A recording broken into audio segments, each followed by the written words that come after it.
there you're looking at skulls with brains that we were talking earlier, 1,400 cubic centimeters. Those brains average anywhere from 2,500 to over 3,000 cubic centimeters of brain in the conehead skulls. And those are naturally forming skulls, not water on the brain. It was a whole group of people down there. There are hundreds of those skulls in the museums of Peru. They need to be examined. Nobody's doing it as far as I know. So and the reason they're not doing it is the same reason nobody really wants to do the Starchild skull. They don't want the answer. They don't want to have to deal with the answer on their watch because it's going to be an upheaval. And that's some of the social aspect and ramification that we were talking about. When and if one of these precipitating events occurs, look, a UFO landing on the White House lawn, the great cliche. UFO landing on the White House lawn, it's the same thing. Everything changes at the top. Nothing changes at the bottom. You, me, everybody listening to this show, we'll get up the next day and we go to work and we talk around the water cooler, hey man, about that UFO and that's something, but our lives don't really change in a fundamental way. But everybody at the top, their lives change dramatically. More specifically, their ability to control everyone. Exactly.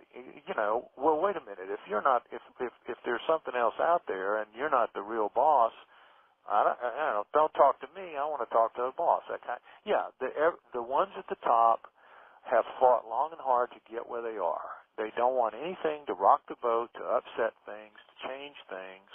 And that if there's one thing that's going to represent change, it is this fundamental, basic knowledge that we are an engineered species by beings that are on top of us at all times, have always been, and that we're accountable not to our own authorities, but to them, really, when you come down to it. So, all things considered, I don't see how that would not be one of the most profound events, and I think everyone recognizes this. I mean, the cover of Time, give me a break. I mean, it's going to be everywhere, and it will represent massive change and perhaps even some upheaval. Now, I'm not an upheaval person. Change, yes. Change in perspective, change in attitude, change in a lot of other things, and it's going to have a profound impact on religion, for example, certainly a profound impact on government, certainly a profound impact on science. Those are three of our biggest institutionalized organizations: religion, government, science. It doesn't get any bigger, and all of them are going to take a tremendous body shot from this knowledge. Now, again, the rank and file, those of us... Yeah, they're going to, it forces the issue up. People will look at this information, and they're going to look at the powers that be, and they're going to start moving in directions that the powers that be cannot control. It's going to change the control mechanisms in our lives, exactly that. It isn't that our lives are going to end. It isn't that we won't get up and go to work the next day. It isn't that there's not going to be commerce anymore. It isn't going to be, it won't be that kind of upheaval. But in terms of the control mechanisms that are in place for us, those are going to change. And that is why those at the top, and they're very aware of this, don't think that when they go to their meeting places where they all get together and talk, do not think for a minute that they're not talking about it among themselves, that they're not listening to lectures, that think tanks aren't out there working on this very problem. What's going to happen the day the UFO lands on a White House lawn? What's going to happen the day the genie gets out of the bottle? What's going to happen the day that something happens that we can't disparage and turn around? What do we do then? But wouldn't it be more of saying we can't prevent this, it's inevitable, we can prolong the inevitable. Right. Not on our watch. Not on our watch. Yeah. And then the other thing is we need to make sure that when the inevitable happens, we're properly positioned ahead of the wave so that we can control it. Right. But things change. And that is, a lot of people right now, for example, in the computer industry, are openly saying that Microsoft is going to lose its dominance, which is a shocking thought to people. But for those in the computer industry and they see the fundamental science, Microsoft's having with its .NET technology, its new Longhorn that's going to come out, it could very well be the fact that they do become the ghost of computer future.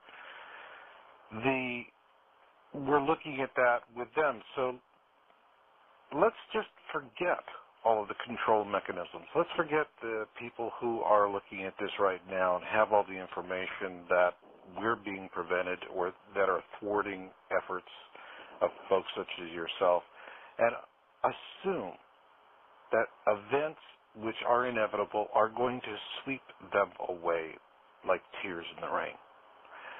What is left? What is, for those of us in the mainstream, are we going to become enlightened? Will we take a step forward, or are we going to take 2 steps backward? Are we going to become a gentler and kinder race? Are we going to go back to making swords and spears and hunting each other for breakfast? What do you see that way for the common guy, not for the leadership, but for the common guy? I have to say this in all fairness to my understanding of the situation. We are a flawed species. We were not created properly. We were created under, my understanding of it is, under kind of rushed circumstances. There are a lot of mistakes in us. They wanted a functional being, not an enlightened being. They wanted a slave and a servant. Right. And so in getting a functional being rather than an enlightened being, they left the mistakes in. They were rushing, and so they left the mistakes in. Hence our 4,000 plus genetic disorders. If they were trying to get us right, they would have corrected those mistakes. So we are inherently flawed from the beginning. And then, as you have said and pointed out earlier in the show, we are, for the last 100 years, we have been putting more and more and more of the flaws back into the system by finding ways to let the flawed copies live and reproduce. So, with that being the case, we're not getting any better. We're in fact getting worse, even though you could argue that our medical system is, getting better and all that, saving more lives, et cetera. It's to the gene pool itself, it's detrimental. So, with that being said, in that we're flawed in the first place and making ourselves worse, I do not see us becoming enlightened overnight, and I don't think we have the capacity to do that.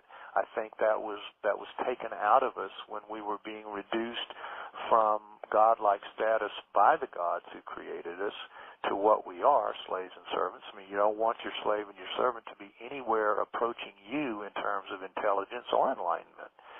So, to be just brutally frank about it, I don't see that happening. It would be nice. It's very utopian to think that way, but I think the physical, genetic mechanics rule against that. But couldn't it also be by virtue of the population push that we have?